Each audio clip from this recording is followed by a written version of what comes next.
Good morning बच्चों।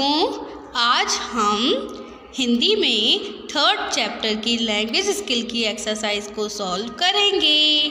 Okay, तो हम अपना फर्स्ट क्वेश्चन पढ़ते हैं। क्या है आपका फर्स्ट क्वेश्चन? देखिए, हिम प्लस आले क्या हो गया? हिमालय। ऐसे ही पर्वत प्लस आरोहण क्या हो गया? पर्वतारोहण। तो हमें ऐसे ही अलग अलग शब्दों को जोड़कर अपना एक नया शब्द बनाना है। ओके बच्चों, तो देखिए क्वेश्चन में भी यही बोल रहे हैं, दिए गए शब्दों को भी इसी प्रकार जोड़कर लिखिए। तो फर्स्ट क्वेश्चन क्या है आपका? विद्या प्लस आलय। विद्या प्लस आलय तो क्या हो जाएगा बच्चों आपका? विद्यालय। आदा दा और या को हम ऐसे भी बना सकते हैं। देखिए कैसे बनाएंगे, घ नहीं बनाएंगे, ऐसे और ऐसे। तो ये हमारा आदा दा और या बन जाता है। ओके, तो विद्यालय का जो घ है आप उसे अच्छे से बनाइएगा। ठीक। पर्वत प्लस आरोही क्या हो जाएगा? पर्वतारोही। अनाथ प्लस आलय क्या हो जाएगा? अनाथालय। देव प्लस आलय क्या हो जाएगा?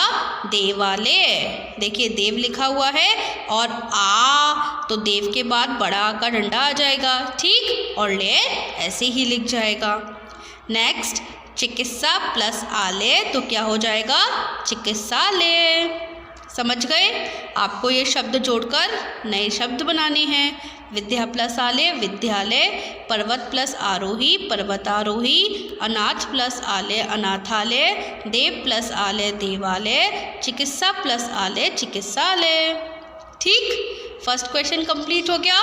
सेकंड क्वेश्चन को पढ़ें। चलिए बच्चों, ये है हमारा सेकंड क्वेश्चन। देखिए क्या है? दिए गए प्रत्येक शब्द से 2 शब्द बनाइए। जैसे अभी हमने 2 शब्दों से 2 अलग शब्दों को जोड़कर एक नया शब्द बनाया था, ये बिल्कुल उसी का उल्टा है। हमारे पास एक शब्द दे रखा है, हमें उसके 2 शब्द बनाने हैं। ठीक, जैसे बद्रीनाथ दे रखा है तो इसके 2 शब्द क्या होंगे? बद्री प्लस नाथ। ऐसे ही देखिए मैंने यहाँ पर लिखा हुआ है बद्री प्लस नाथ। समझ गए आप लोग क्वेश्चन? देखिए अब आपको ऐसे ही करना है।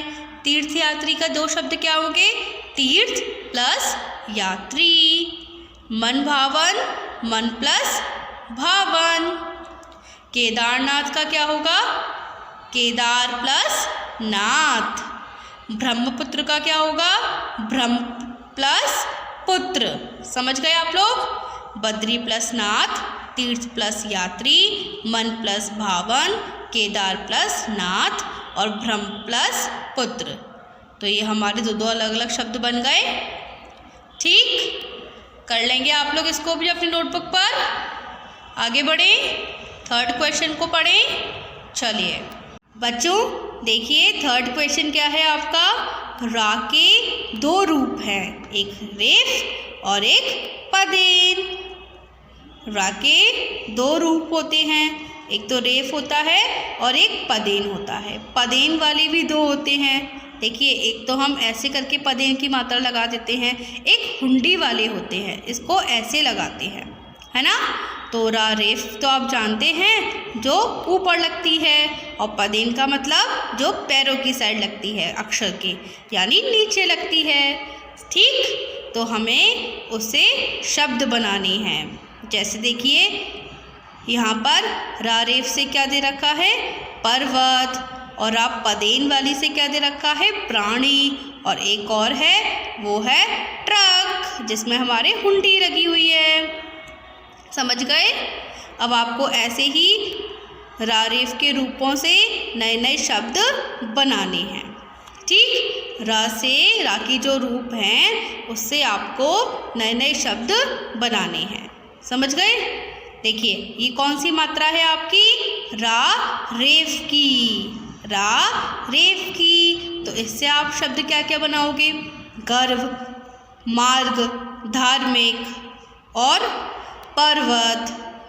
और बताइए और कौन सा शब्द बनेगा? सूर्य, है ना। तो उन पर सबके पे क्या लग रही है? रा रेफ की मात्रा लग रही है। अब रा पदेन की देखिए क्या होगा? ब्रह्मपुत्र, प्राण, समुद्र, प्राणी, है ना, प्रथम, सब पे क्या लग रही है? पदेन की मात्रा लग रही है। तो आप इसमें से कोई भी 3 शब्द अपनी नोटबुक पर लिख सकते हैं। अब ये वाली मात्रा, इसके 3 शब्द बताइए। ट्रक, ट्रेन, ड्रम, ट्रॉली, ये भी आपके शब्द हो गए। तो आप इसमें से भी कोई 3 शब्द अपनी नोटबुक पर लिख सकते हैं। ओके बच्चों, तो आप ये वाला क्वेश्चन भी कर लोगे अपनी नोटबुक पर। आगे बढ़े, 4th क्वेश्चन को पढ़ें। चलिए तो बच्चों अब हम आगे बढ़ते हैं और अपना लास्ट क्वेश्चन पढ़ते हैं। क्या है?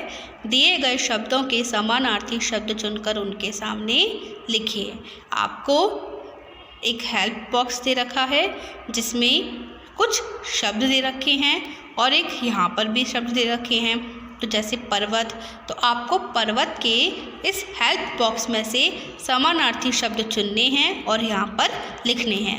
अब समानार्थी शब्द क्या होते हैं? समानार्थी शब्द होते हैं हमारे पर्यायवाची शब्द, यानी आपके शब्द अलग होंगे पर अर्थ एक ही होगा। ठीक, जैसे पर्वत, पर्वत के यहाँ पर देखिए कौन कौन से समानार्थी शब्द हैं? पहाड़ और अचल, दोनों का मतलब ही पर्वत होता है। ठीक, ऐसे ही घर, घर के कौन कौन से समानार्थी शब्द हैं? यहाँ पर देखिए गृह और आलय, दोनों का मतलब ही क्या होता है बच्चों? घर। ऐसे ही आपको नदी के देखने हैं। नदी के यहाँ पर समानार्थी शब्द क्या क्या हैं बताइए मुझे? सरिता और तरंगनी, दोनों का मतलब ही क्या होता है? नदी। ऐसे ही सूरज, सूरज के यहाँ पर कौन कौन से समानार्थी शब्द हैं? सूर्य और रवि, दोनों का मतलब ही सूरज होता है। ऐसे ही समुद्र, समुद्र के यहाँ पर कौन कौन से समानार्थी शब्द हैं? सिंधु और नदीश, दोनों का मतलब ही बच्चों क्या होता है? समुद्र। समझ गए आप लोग? तो आप लोग का ये लास्ट क्वेश्चन भी होता है कंप्लीट। तो अब आपको होमवर्क में क्या करना है? आपको होमवर्क में चैप्टर नंबर 3 की लैंग्वेज स्किल की एक्सरसाइज की क्वेश्चन नंबर 1, 2, 3, 4, ये 4 क्वेश्चन आपको अपनी होमवर्क नोटबुक पर बहुत अच्छी राइटिंग में सॉल्व करने हैं। ओके, अब मैं आपको मिलूँगी अपनी अगली वीडियो में। जब तक के लिए गुड बाय।